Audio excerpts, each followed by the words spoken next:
Ladies and gentlemen, this is big, very big. To be more specific, it's deep. It's very deep. This is the preview on ground deformation, and wow, have we got some information to pass along. The blog post today, 31st of October, there's a whole load more information and visuals, and when I say a whole load more information, this is another one, game-changing. The initial information we were given was great. The same as it was with the AI and GPS stuff, but what they hadn't told us, and what we're going to find out now, it's going to blow your socks off. I think, personally. We've got an interview, part of it is done with an interview with a guy called Eddie Edwards, we'll get onto him in a moment as well, but I need to address something very, very quickly. In one of my videos, or two of my videos, I said the other day that I'm not now getting early access on console for the release of FS25. Some people have taken it upon themselves, and I appreciate it massively, I really do, to email giants, message giants, and I have no problem with that. Some people have emailed Christian Arman, the CEO, directly to complain about me having my access denied.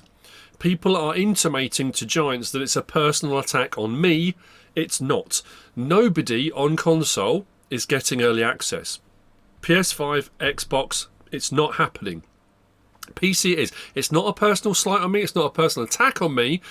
I was just annoyed and frustrated because I was told it would be happening and then it wasn't. The other thing as well is people have been berating Kermit in the comments, in messages. Kermit has done nothing wrong. Kermit is the soundest bloke you could possibly meet. He's an awesome guy. He's a fantastic content community coordinator.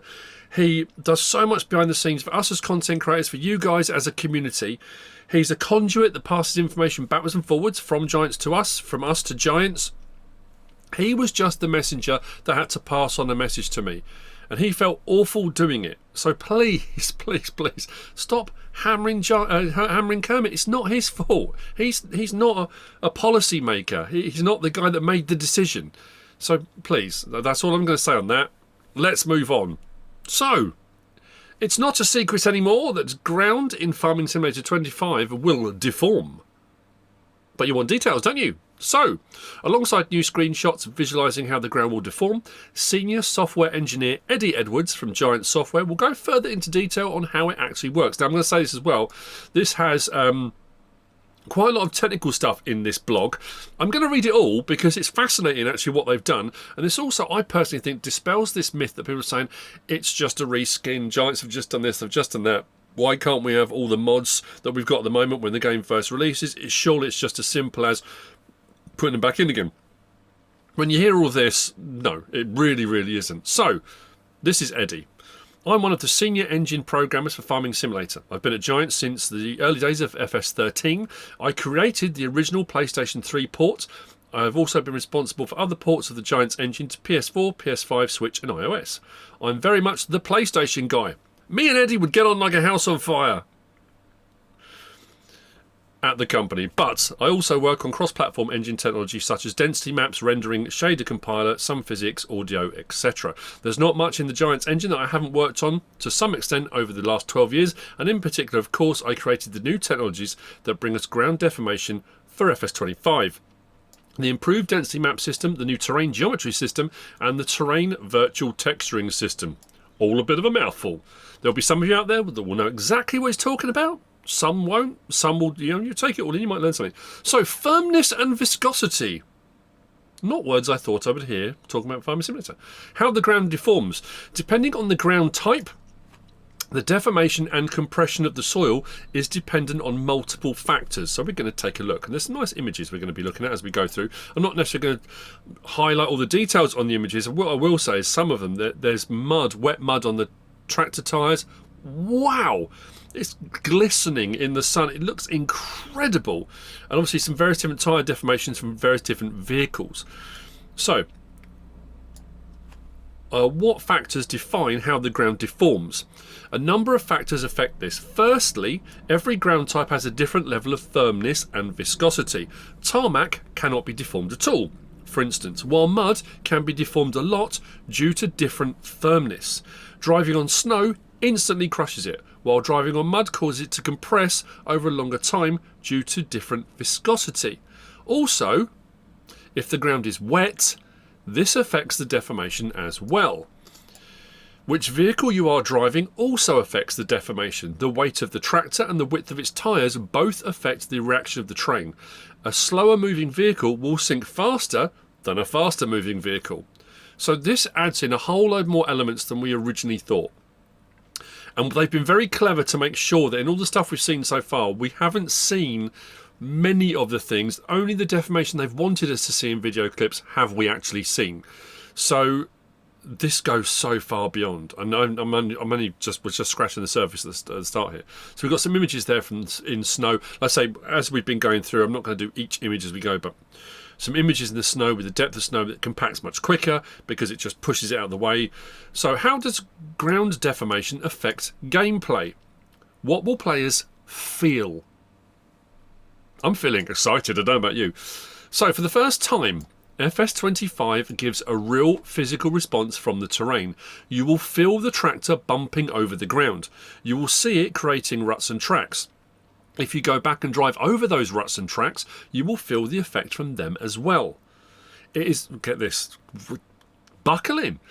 It is also harder to steer if you have dug into the ground, just as it is in real life. Driving in rain will be more difficult than driving when it's sunny. Your tyre configuration now has a greater effect too. You may need to consider which tyres are best to use for different seasons and different types of field work.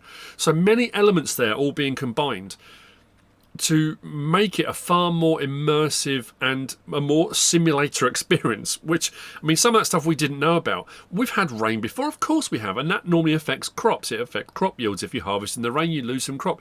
You know, depending on what season's version you were using from FS17, 19, it would be you couldn't harvest, or, you know, whatever it might be. But the fact that driving in the rain will be harder. Now, they're not saying that we're going to get stuck in the mud, necessarily. It's not saying that. But those dynamics are so far beyond what we were kind of originally led to believe with deformation. It sounds incredible. Get ready, there's more. The fun of ploughing. Ploughing on another level. Literally. While the deformation on the soil is individual to the machines, their weight and other conditions, one field activity in particular will probably feel a whole lot different in Farming Simulator 25. What kind of machines, equipment will showcase ground deformation best? Well, ploughing is going to be a new experience. The plough creates real physical furrows, which can not only be seen more clearly on screen, but also affects the tractor when driving over them. Also, machines with caterpillar tracks come into their own now, as they can handle uneven ground so well. Plus, it's weight dispersal, less ground compaction, you know. And the image, hopefully I've got this image up at the right point, of the plough along the side of the John Deere. Look at the depth of that initial furrow, because obviously we're on the next row it's going along, so that will have been from the last pass going up the other way. The depth of that is inches deep. So rather than just be a look now, and as you go along there's a little bit of a, you've actually got depth. We've got real depth to ploughing now. That's going to be incredible. The next couple of images shows the similar thing from a different angle, but also I think the third one of these, it'll come up, shows more from the sort of technical side of it. Is it the polygons, the triangles they refer to? On all of that information, which is staggering, absolutely staggering. Okay, so do you want to know more? Of course you want to know more. Let's talk about performance, visuals and challenges. So I think we're going to get a little bit more technical now. What were the technical challenges in implementing ground deformation? So, the ground deformation works on a grid size of 12.5 centimetres, which works out to 16K by 16K for a 2K map. That's 256 megapixels. The map itself is only 4 megapixels. There were various technical challenges with storing this data efficiently and also with processing the data efficiently. For instance, when tools like cultivators or ploughs work on the fields and when vehicles drive over the fields and react to these fine-scale bumps and ridges. There's also a procedural level of ground deformation which is mapped with geometry in a similar way to how terrain is texture mapped with images. Most of this makes no sense to me, but maybe it will to you.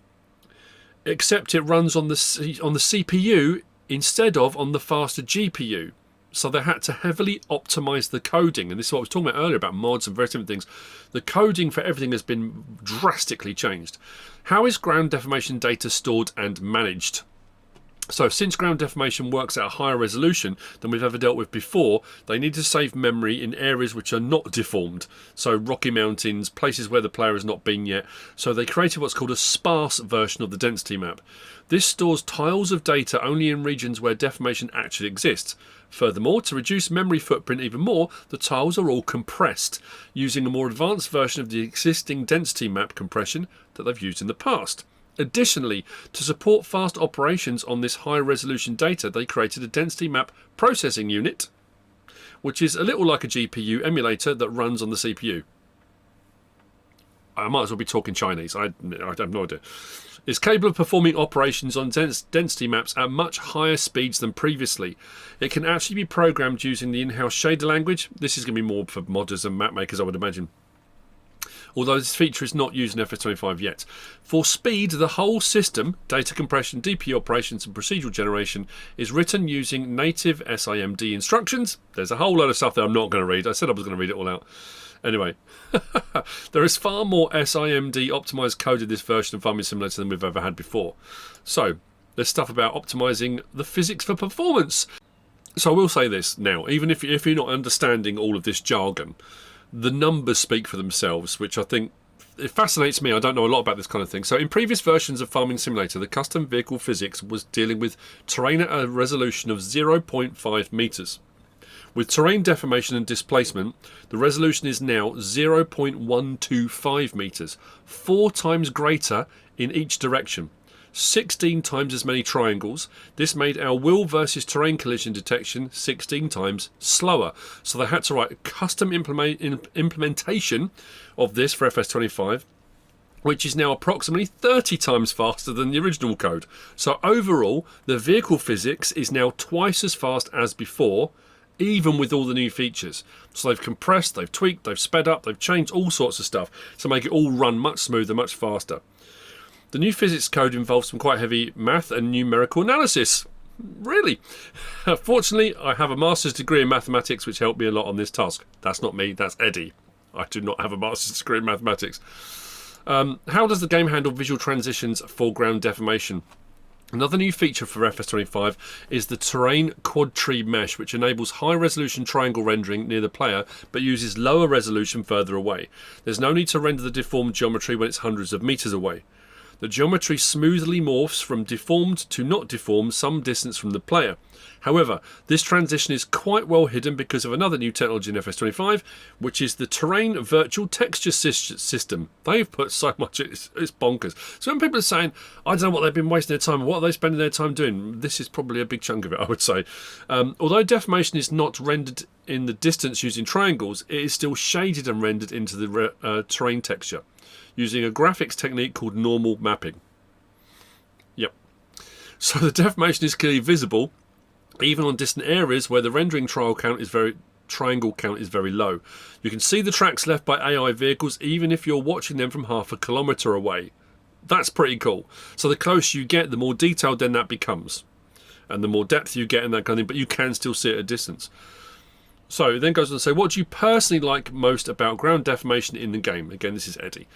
It was a very rewarding experience to implement all these new technologies. I love the fact that the result is not only a better visual experience for the player, but also it interacts with physics and gameplay in such interesting ways, making FS25 a much more realistic and interesting simulator than ever before. And I have to say, from what we've seen, the images, what they've been talking about, like I say, some of that was jargon. It didn't mean anything to me. But then I'm a Luddite. I've said that before. Analog man in a digital world. Some of you will have understood all of that. And you'll be laughing at me. And that's fine, I don't mind. Laugh away. There's an image I want to show. Hopefully I'm going to get it up at the right point here. And it's showing the Valtra. Now, multi-terrain angle is not something we tend to get. I've mentioned this before on console. You've got certain angles, and when you get to a certain angle, if you go across a field one way, it will always then put the rows at another angle. It's all a bit weird. But the image it's showing there, now I'm assuming this is going to be the same on console. It might be that this image has been done on console, but if you look closely, if I remember to put it up and we zoom in on it, you've got that Valtra going one way, you've got ploughing going one way, you've got a bit of cultivating going one way, but then you've got the tractor coming towards you at another angle, and the cultivating is going in a different direction to the ploughing. So potentially that will be a thing now, that hopefully the direction you move in will be the direction the stuff goes in. Again, I mean, I'm hoping that's correct from that image. So what do we all think? I mean, I have to say it's far, far more than I thought it was going to be. I'm really interested to see how much difference this is going to make with the sun, the rain, the snow, in deep ruts. I just think everything is coming together to make... I know people are very, very down about the whole thing. I think it's going to be the best version we've ever had, by a long way, as far as I can tell. If you're as excited as I am, don't forget, you can pre-order. Of course it was coming. Of course it was coming. Pre-order bonus is the MacDon pack. We know that by now. Collector's edition is also available if you fancy some collector's gear, goodies and gubbins.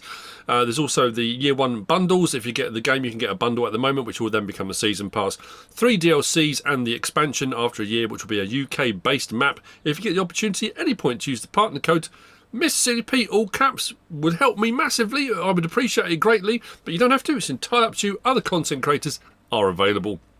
I hope you found all this useful and informative in some way, shape or form. If you have, please give us a like. If you don't subscribe yet, please do. If you want to leave a comment, feel free. And if you want to share this video, then please be my guest. Whatever you should choose to do. Thanks for watching.